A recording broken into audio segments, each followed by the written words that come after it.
You've come to the right place if you're looking to create, launch, and scale a high value online training program. I'm your guide, Chris Badgett. I'm the co founder of LifterLMS, the most powerful learning management system for WordPress. Stay to the end. I've got something special for you. Enjoy the show. Hello, and welcome back to another episode of LMS Cast. I'm joined by a special guest and good friend. His name is Nick Usborne. I've known Nick for about 6 years, and he is a prolific course creator and writer, teacher. He's been in this industry for a long time. He's got a new project called Your Awesome Life Story. We're going to dig into that today. But first, welcome to the show, Nick. Thank you. Pleasure to be here. Always fun to talk with you. Tell us what Your Awesome Life Story is. It's And by, basically, and by the way, I just want to say head over to yourawesomelifestory.com so you can look at what we're talking about. And Nick, sure. if it's possible, maybe turn down your speaker volume a little bit. I can hear it coming through your mic just a little bit. Oh, all right. Let me have a look. So say something to me. I can make sure I can still hear Yourawesomelifestory.com. you. And does it sound any better now? Sounds perfect. Okay, cool. All right. All right. So what is it? It's basically a service for people who, boomers, or say you're over 50 and you want to create a record of yourself, of your life. So it's about writing your life story. It's part of kind of the family history, scrapbooking, journaling, that whole thing where people don't want to lose everything. Like I've spoken to so many people who say, "Oh man, I wish I'd done that with my dad or with my mom or with my grandma before she passed, because now I know she had so many kind of stories and lessons to share, and she did such great thing, interesting things in her life, and there's no record of it, so it's lost to us." So the idea of writing and creating and then publishing a life story is it's a legacy. It's something you can share with your kids, with your family. It can be passed down so your grandkids can find out about your life. And there's so many. I started off when I started creating this was just, hey, wouldn't it be fun for people to create their life story? And then the more I got into it, the kind of deeper I found the topic became. I was talking to someone who does activities in a retirement home. And she was saying, hey, that's great. There's so many people here who would like to record their stories, but so many other fringe benefits, like getting a group of people together to share their stories, to get to know each other better. There's I don't know, it's just such an adventure. The more I dig into it, the more I see this as a kind of life adventure of, yeah, why do I want everything that I've done, everything I've learned to be lost? It'd be, hey, I got some particular stories that my kids just love. They just like say, hey, tell me the story about when you, and this is usually like when I was in my teens or early 20s when I was crazy. And they want to hear those crazy stories. And if I didn't share them, they wouldn't know. And I'm sure from my parents, particularly my mum, my dad left some of his stories behind, but my mum didn't. And there's probably so much there that she was just like mum, but I didn't know her before she was married. I didn't know what her aspirations and what she did when she was younger. So I think there's a huge loss within a family, and it connects family, it connects generations. A grandson can say, hey, you know what? Grandpa's not so different. He had these same struggles when he was young. When I So think about Nick, I think about the story of you living in a cave in Turkey, I believe. It's just that's such a cool story. Let's make sure it's not forgotten one day. actually, I use that as an example in the course, and that's not lost. I've written that one up with text and story and photographs and everything. You're a writer, very talented writer, but your awesome life story is for anybody. And what's your approach to getting people that aren't necessarily writers or YouTubers or content creators to capture that, which is particularly common, especially in the older generations today, not being creators, if you will, for the modern web. I think all of us have some capacity to write. Yeah, because even if we're not writing for the web, we've written letters. If you're old enough, you've written letters, you've written postcards. You know how to communicate. And one of the things I say in the course is, hey, you don't have to have had a celebrity life to make your life story worth sharing. Your kids don't care about the celebrity stuff. They just want to learn about you. And also, you don't have to write like you're John Grisham or Stephen King. You can just write in your own voice. And sometimes you'll get a younger person helping a grandparent with their life story, and they'll likely just record them on video or audio and say, "Hey, Grandma, tell us about." And then that can be transcribed if you don't feel like. So there's all kinds of different ways to do this. And what are some of the formats? If it's not a book, it could be what? My dad wrote up just a part of his life because I was raised on a farm and my dad had that farm for 30 years. So his life story, he didn't talk about his when he was younger. He didn't talk about when he was retired. He just talked about those 30 years. And he actually did it just simply as a binder, like a scrapbook. And he typed up the story. He added photographs. There was like newspaper clippings, things like that. So yeah, he was retired when he did it, and he just sat down at his typewriter and wrote it up. So that was a binder. There's another member of my family, like a second or third cousin, who's actually built a kind of family story as a website, which is also interesting because the thing about if you did it on a website, it's a living history because you can add to it. Somebody has a grandchild, or you suddenly remember something, or you find some photographs in the attic. When both my parents have passed, and particularly when my mother passed, she was the second to go. There were so many boxes of albums and photos and things like that. And it was fun to look at, but the trouble was a lot of those pictures had no context. I'd love to say, "Hey, Mum, where was this taken, and why did you keep this, and what was this?" And we never really had. So we had bits and pieces and old letters and postcards and I don't know, old ferry tickets from vacations going from England to France. Just all kinds of stuff. So yeah, you can add all kinds. I've lost track of the question now. I'm rambling. Feel Well, free it's to just the stop me. content, the different formats it could take. So Yeah, books, so it could be pictures. a website, could be a binder. Another friend I have who he originally set out just to write like a letter to his children. So that's a format. You sometimes see that letter to my younger self or yet letter to my children. So he was going to do a letter to his children because his kids were leaving school, they were graduating, but they'd had no education in finance and money at school. And you thought, that's not good. This friend he went through all kinds of struggles and he tried different businesses and they didn't work. And then suddenly they did. And now he's very wealthy and very comfortable. And he wanted to share that with his kids. So he started off just as a letter to my kids. And then he thought, hang on, there must be other parents out there who feel the same, that their kids get no education in money matters and entrepreneurship and stuff like that. So he turned that into an actual book. And it's like I got a copy here somewhere. It's like a 300-page book he had published by a big name publisher. So you can go that route. Or you can just do it yourself. You can publish it just as an ebook, as a PDF, or you can take that PDF and publish it on the Amazon Kindle. So there's lots of different ways of doing it, or you could do it just as audio or video. It's Take us through the mechanism or the how you approach helping somebody achieve this, because I know it could seem like a big project, but how do you ease into it in your course of like process? How does somebody get started and on the path, and what are some of the milestones and methods in your course? so I take them through kind of steps because, like you say, it can feel overwhelming. Like I have no idea how to do this. So I say, okay, step by step. So step one is, why are you doing this? What's your why?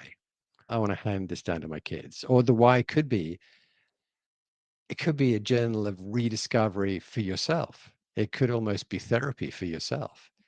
Is, hey, there's all kinds of stuff I went through, and I just want to review that and go back through that. And so it can be therapeutic too. And also the why is, yeah, like why do you want to do it? Then there's the who, but who are you doing this for? Is this just for immediate family? Is it really an intimate thing just for immediate family? Or is it for like extended family and friends? Or is it for everyone? Like my friend who published it as a big name publisher. Is it this for everyone? 'Cause that matters too. And then I say, okay, let's now gather together all your stuff, boxes of stuff. These are the building blocks, the kind of bricks of your story. And then we get into, okay, how do we structure this? Like, how do we find the beginning, the middle, and the end? Where do we begin? So I have a big bit on. So basically, what I'm doing is I don't throw anyone into the deep end with the course. I say, okay, why are you doing this? Who are you doing it for? Where's your stuff? Let's put that into a structure. And then in the next session, we look at, okay, we got a structure, but let's do a bit of storytelling here. Let's apply some of the kind of theory of story to this and make it maybe a little bit more exciting to read, interesting to read, rather than just dull prose, as it were. And then there's all kinds of tools that I talk about. And one of the things I do right at the end is a section that's almost, I don't think I titled it this, but it's close to saying, hey, I'm not dead yet. Like, here's my story so far. But maybe my story so far can inspire me to do other stuff in my life. So I might, as I'm writing my story, think, you know what? That was such a period of my life that you mentioned, like I lived in Turkey for a while. I could say, you know what? I should go back there. I'm going to put that in the bucket list. I'm going to go back to Turkey and revisit that place and see if any of the people I knew back then are still there. So that's what goes in my bucket list. Or it could be something I haven't done. I've never, hey, I've never been further east. I've never been to the Far East. I quite like to go to the Far East. So I'll put that on my bucket list. So when you do your life story, it's a voyage of rediscovery for yourself and for your family. But it can also be an inspiration for, hey, here's some of the things I want to do with the rest of my life. I'm not done yet. It could be volume two somewhere down the road. Or if it's a website, then you just keep adding to the website. Okay, here's the journal of finally my trip out to the Far East. Here's the journal, and I put it on the website. Funny question for you. What if you're a little overwhelmed? Like, oh my gosh, there's so many stories, so many different parts of life. How do you choose what to not focus on? Well, part of it, and again, I go through this in the course, is there are some things that you don't want to. Like I said, my brother was writing a book, like a memoir, and he was chatting to me and he was asking me about stuff. And there was a particular episode that he said, "Oh, I want to put this in," and he mentioned it. And I was like, no way, because that particular episode was very personal, very painful for me back in our early childhood. And I said, no, please do not. I do not want that shared. So there's some things that you may not want to share. And definitely in terms of privacy, if it involves someone else, you should ask them before you decide to share that. Or it could be, hey, maybe I've had struggles. Maybe I've had addiction. Maybe I had problems with an early relationship. Is it good for me to go back through that? It might be. Do I want to share that with everyone? Maybe I do. If this is a story and part of redemption, maybe I don't. So you're going to go through stuff. And it's like any kind of editing of any kind of story or anything like that is the stuff you want to put in and the stuff you don't want to put in. And part of it, I talk about a push pin structure. Think of highlights. Again, you talk about the trip to Turkey. Okay, that's a kind of push pin thing. I'll put that up on the wall. That's interesting. It was interesting when I moved from England to Canada. That was a big deal. I'm going to put that in. It was so there's you can do almost like a highlights reel. You don't have to cover everything. No one wants to know everything. But it's to think about what's interesting to you, but also think about what would be interesting to your kids, to your grandkids. What would they like to know about you? And also, like one of the things that I've done, and I talk about in the course, is because the world changes so quickly. I've got in the course a picture of a slide rule. So slide rule is what we used to use at school before there were calculators. But my kids and their kids, they wouldn't, if I showed them a picture, a slide rule, they'd have no idea what it is. So I put that in there because it's interesting. Wow, think of all the changes that have taken place just over a relatively short period. So it's fun, and I hope at no point did I say, oh, this is hard work. I really don't want this to be hard work. This is fun. This is exploration. This is going back through. This is like ringing up old friends, someone you haven't spoken to for 20 years, and say, hey, I'm doing this thing. And I suddenly thought, do you remember that trip we took? Do you remember that concert we went to? Do you remember that time we misbehaved, whatever it is? And you can reconnect with people. I've done that. I went back to England and I reconnected with one of my very first bosses after I left school. Like I worked in a quarry, and he was a master mason, and he was a fantastic guy. He had a huge influence on my life. When I went back to see him, I hadn't seen him for over 20 years. So that was again part of rediscovering important times in my life, important people in my life. And I think we're always rushing forward. We're so obsessed with the present and the future, and the past is gone. And I think that's a shame. I think it can be like my process of creating the course. I've necessarily gone through the process myself of creating this life story for myself, and it's really interesting. And it is healing in a way. And it's so interesting to look at those big forks in the road. Like when I came to Canada from England, what if I hadn't? What if what stimulated me to come to Canada? I probably wouldn't be having this conversation with you now. We wouldn't have met. like the way we did all those years ago. So there's these forks in the road, which are fascinating when you look at them. Wow. And I've spoken to that about that with my kids of, hey, just imagine if, because my kids, I bumped into their mother. Oh, I guess it's always the case. It's like almost by, I wasn't looking for her. You know, I just bumped into her and all of a sudden we were married and having children and stuff. What if I hadn't, she was in fact the person who sold me my first flat, my first apartment in London. What if I'd gone to another realtor? What if I hadn't seen that ad, whatever it was? Everything changes. So it's fun. It's really interesting. And I've involved my kids a bit in it. Because again, part of my story is my life with my children, raising my children. So I said, hey, do you remember that time? And sometimes we have very different memories of what they'll say, do you remember? And I'm like, no, what was that? And then they remind me, and I think, ah, true, that was great. Anyway, Let's talk more about that therapeutic aspect. What are particularly I think when you're getting older, retired, there's some pain of loneliness, boredom, maybe looking for meaning and significance. And you're talking about how good it can be, but what's some of the kind of the negative side of like where people are at later in life that this could really help with? I think it's part of it, and I talk about this in the course, is, and this is when I was talking about retirement homes, the lady there who's in charge of activities there. So one of the biggest issues there is that people become less social. They have fewer social connections as you get older. You tend to have fewer people around. So she was saying that what she loved about the idea is that it gathers older people together in a group, and all of a sudden they're talking with each other. And somebody says something, and someone else just bursts into laughter and says, "Oh, that was me too. I did that." Or I saw that band. Or, "Oh my goodness, we were at the same event and we never even knew." And it just brings people to life a bit, I think. And and even if it's not old people, it could be, I don't, maybe I'm old, I don't feel that way. But just like I said, reconnecting with that boss of mine, having conversations with, I got back in touch with the headmaster of my high school and we had a conversation. So again, is reconnecting with people. And again, for sure, I've thought about and revisited moments in my life that were not wonderful. And again, that can be really helpful to revisit those moments where things were not great. So I just think is ever since I've created lots of courses and they're generally for in the marketing space. This is a new departure for me to do something outside of the digital marketing space. This is just for anyone and everyone. And it just started off as just this little tiny spark of an idea. And what generally happens with me is a spark of an idea either kind of flickers and goes out, or it just starts this Fire. blaze. Yeah. And it's been like that for me with this, is I find it so interesting. I find it so fascinating. And I love like stories. Man, everyone loves stories, right? Yeah. And stories are great connectors between generations, between cultures from across the world. I can sit down and laugh about something silly that has it's a story about Thanksgiving dinner. And, hey, you could go to Japan, go to China. They may not have Thanksgiving, but they'll have those holidays and they'll have the same experience. They'll have the same funny stories, different language, different culture, different place.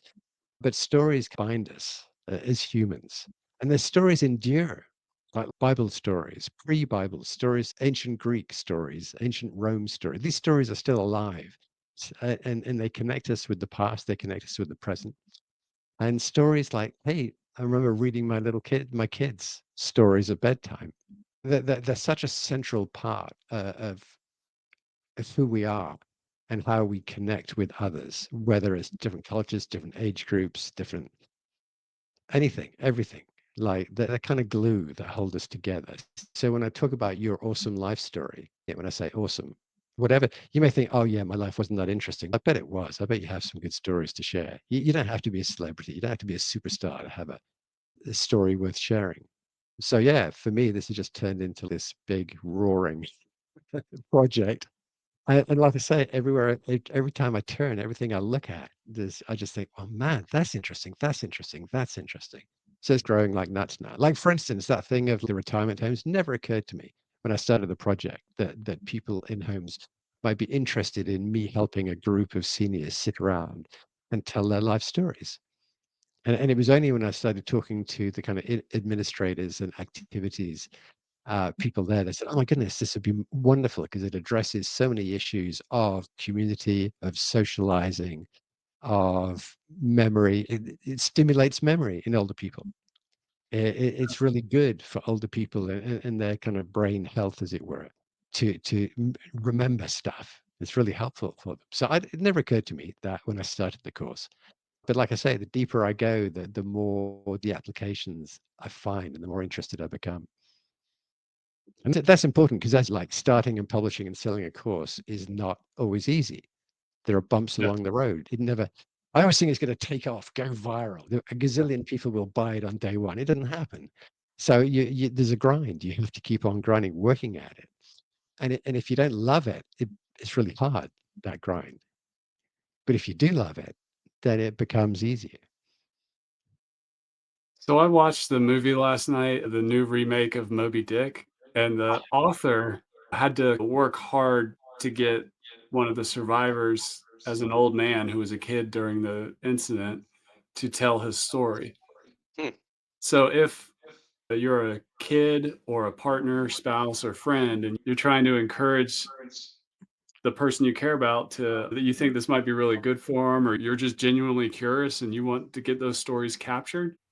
This episode of LMS Cast is brought to you by Pop-Up Maker, the most powerful, trusted pop-up solution for WordPress. Whether you're selling online courses or memberships, Pop-Up Maker helps you grow your email list, boost sales conversions, and engage your visitors with highly customizable pop-ups. Imagine creating custom opt-ins, announcements, and promotions that actually convert. I personally use Pop-Up Maker on my LifterLMS websites for lead magnet opt-ins, cart abandonment, upsells, downsells, and guiding users to helpful content.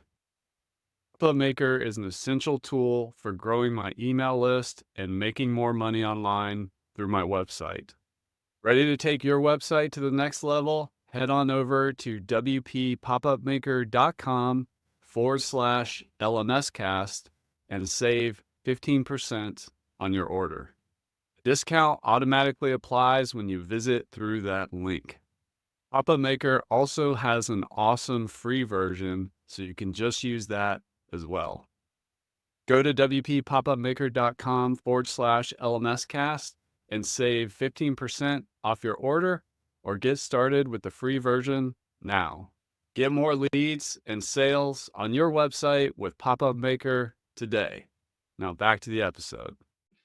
How what would you say to somebody like that? Or it could be like the retirement home activity coordinator to encourage somebody to buy into the idea of doing this. You can't force it. There'll be people who are very private and don't want to. But I would say generally, more often than not, we like it when people express interest in us and our lives. It's, oh, you're interested in me, you're interested in my life. That's cool. Let me tell you stuff. And I think particularly if there's a strong bond there, like if, hey, I'm just thinking if one of my grandkids asked me something like that, I'd just melt because it's my grandkids.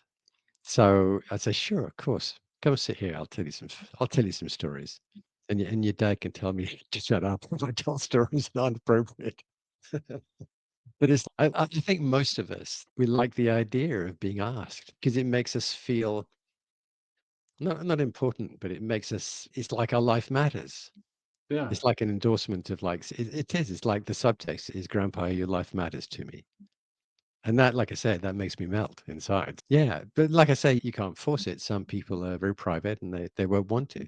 They won't want to talk about stuff like that. Or they'll have had a lot of almost insurmountable difficulties in their life and they just don't want to revisit that. And you got to respect that. Say, okay, that's okay. And if you're in a group setting, like in a retirement home, maybe out of a group of 6 or 7 people, maybe there'll be one or two who just like to sit there and listen. And that's okay. What's like a realistic timeline for somebody to go through this process? Just in general, I know different strokes for different folks, but could somebody pull this off in a couple months, 3 months? Yeah, I Like, think you can I think that's about right. You can do this in 2 or 3 months. One of the things I say in the I interrupt one of the sessions in my course. I say, Hang on." And that's where I'm talking about the discovery process of finding all this stuff and maybe interviewing some old friends or school teachers or old bosses, or maybe finding maybe your local paper's still there and they have archives and you can go back to when you were a teenager or you played on a sports team and you think it might have been in the newspaper. All this kind of discovery stuff. I say, don't rush this. The process of putting together the raw materials for your story, the journey is half the value. Yes, it'll be great when you're done and you can share this, but like the real value here is this journey of putting it together. Yeah, so don't rush it. Like you want to, and it's tricky because I also say don't slow to a crawl and lose momentum, but don't feel there's like a deadline.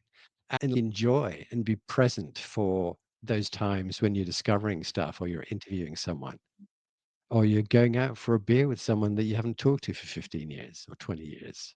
Don't rush that stuff because even if at the end you never put this down on paper, which I hope everyone does, or on whatever medium, even if just the process, just going through the process up to that point has huge value, I think, of exploring, re-exploring your life through the stories of your life. it's almost like a working vacation.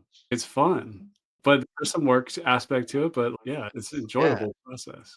yeah, and there's no deadline, there's no failing, it's just a journey, I think, like I say, I keep trying to think of what was the original spark, and I can't remember. I think there was just like a page in a book that I read months and months like in the middle of last year that I just think that was just the spark, and I can't remember the book, I'm pretty sure I was reading a book, and I don't think I finished the book. I think when I had that spark, I stopped on that page, and I thought that, and it wasn't about life stories. It was about life, but I can't remember why it sparked the idea. But yeah, sometimes you just never know where it's going to come from, the idea. What's your approach to teaching in the course? Is it like videos, text, I assignments? Like, do, how do you do yeah, it? I do kind of video. First of all, I build PowerPoint because I want Mhm. to show things, I want to illustrate things, and then I go through them. It's as if I'm doing it. Like I record. It's the course as it stands at the moment is pre-recorded, so there's 9 different videos, nine sessions, and basically it's me, my voiceover on PowerPoint slides. But at the end of each session, there is a worksheet. So this is part of the kind of teaching process that I go through. Is I said, look, listen to here's session one. Here's the worksheet, and there's stuff for you to do. There's an assignment there. There's lines where you write stuff down. So I encourage people to go through, listen to the session, complete the workbook, the worksheet before they go to the next session. So they're internalizing and they're participating. Because this, like with courses, sometimes we get into courses and we're half present, half not, and we're listening to it, and then maybe we see something out the window, and then maybe we're halfway through and we don't even go back for the rest of the course, and that happens a lot. So I don't want that to happen. That's why I have these worksheets in between sessions to get people to actually participate and to internalize what they've learned and to build up. In the end, they're going to have these 9 different worksheets as a pile, as a little binder, as it were. I also have some kind of bonus materials. There's one of them is a prompting guide, where if you are sitting with your grandmother, how do you prompt her to remember? Hey, grandma, like if when you walked out your door when you were 10 years old, what did you see? When you went to the shops, what shops did you go into and what did they have? When you left school, grandpa, what was your dream? What did you want to do? And then what happened? And so it's one of the downloads, one of the kind of bonus downloads is 52 different prompts to actually, and those 52 prompts are really interesting because you can do it to yourself. You can go through them and do it yourself. And it's really interesting to unearth stuff that you haven't thought about forever. I did was it a while back, my wife said, "Oh, do you remember that time we went to Pittsburgh?" And I was like, "I never been to Pittsburgh in my life." And she said, "Sure you do. We went together." I said, "We did not." And she had to really prompt me and remind me of the specifics of that trip. And I was like, "Oh, wow, of course you're right. She could remember. I didn't." But then I did, and it's like we forget so much, and it's not like part of the prompting and part of this whole process is we our memories, there's back shelf, there's the back room storage of our memories, and there's the front window of our memories. And we often get live through life just looking in the front, the store window, the big memories that we hold in the front. But man, we got so many memories stored back there in the shed behind or on shelves back there. And that is where some of the amazing stuff is in those memories and stories that we haven't thought about for a decade or decades. And that's what the prompts are for, is it helps you unearth those and you go, and you go back into the storage room and you pull out and you just, oh man, I haven't thought about that for so long. I should give that guy a call. So again, it's enriching. It's reminding you of the kind of tapestry of your life and the weave of your life. Tell us about the free guide on your site. So if somebody wants to check things out, you have sign up with an email address and they get your life story discovery guide. Yeah. What's in there? It's basically it covers a fair bit of what we talked about today. It's basically a lot of it is the why. So the course is the practical hands-on step by step. That free it's 47 pages. It's not nothing. It's not like one of those 3-page freebies. The substance there, but what it takes you through a lot of the why, the emotional journey of why this is important, how it can be good for you, how it can strengthen your family, how it can bridge gaps in the family. It can bring people together. So a lot of the reasons why in the discovery guide is to discover why you want to do this. And then at the end, if you think, you know what, yeah, I do want to do this. I've discovered the one. Then you go into the course, and that's the practical step by step. Okay, here's how we're going to do it. So if somebody out there is listening to this and what their curiosity is piqued, or they know someone, like let's say they have an older parent and they see this opportunity, what would you say to them to encourage them to follow this thread? Get the guide. The only thing you'll pay for the only payment for that is I'll send you a series of 3 or 4 emails in the days to come. But even the emails are informative rather than pitching.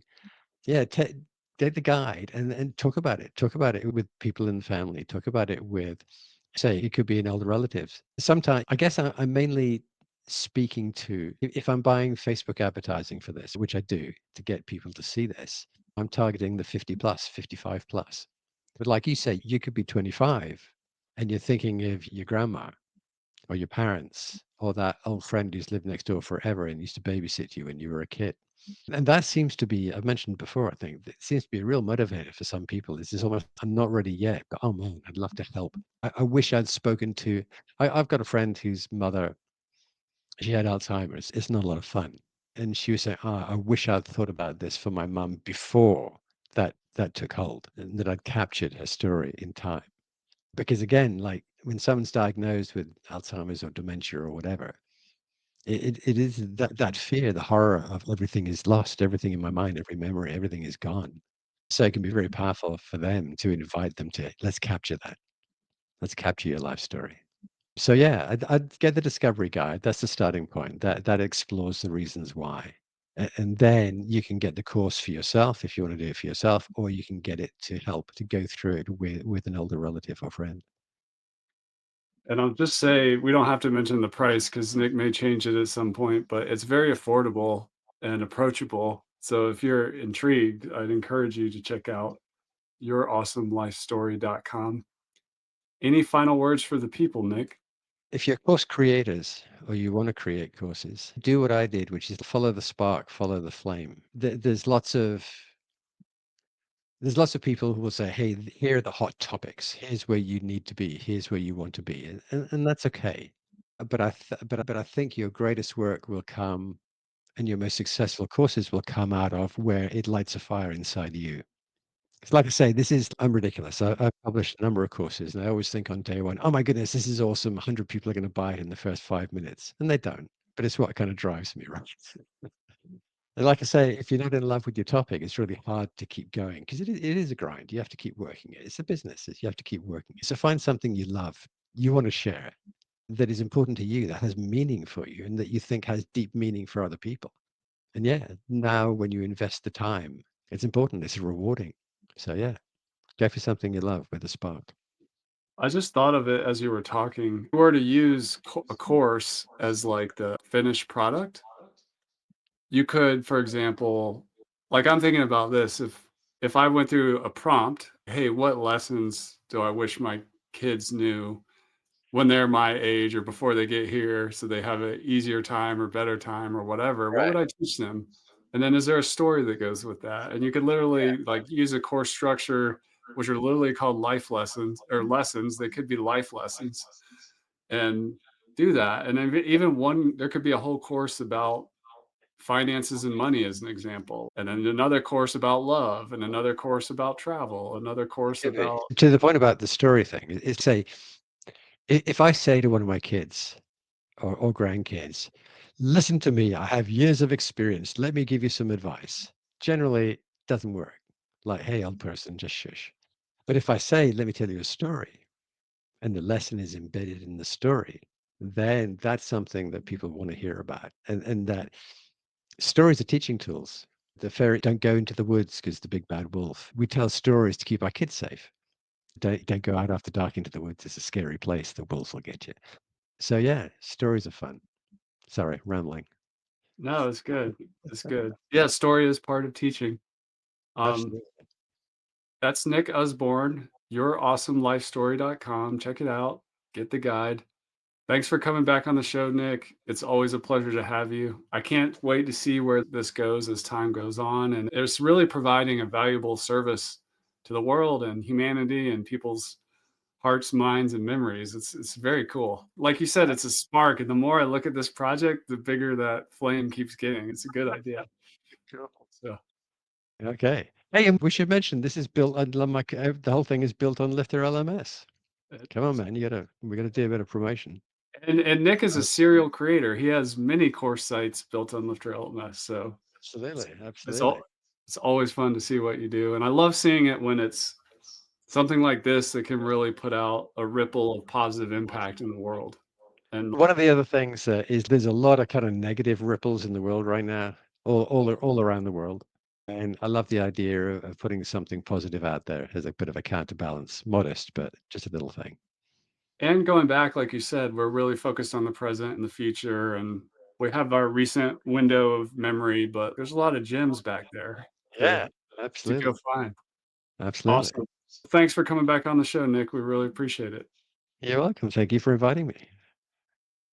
And that's a wrap for this episode of LMS Cast. Did you enjoy that episode? Tell your friends and be sure to subscribe so you don't miss the next episode. And I've got a gift for you over at lifterlms.com/gift. Go to lifterlms.com/gift. Keep learning, keep taking action, and I'll see you in the next episode.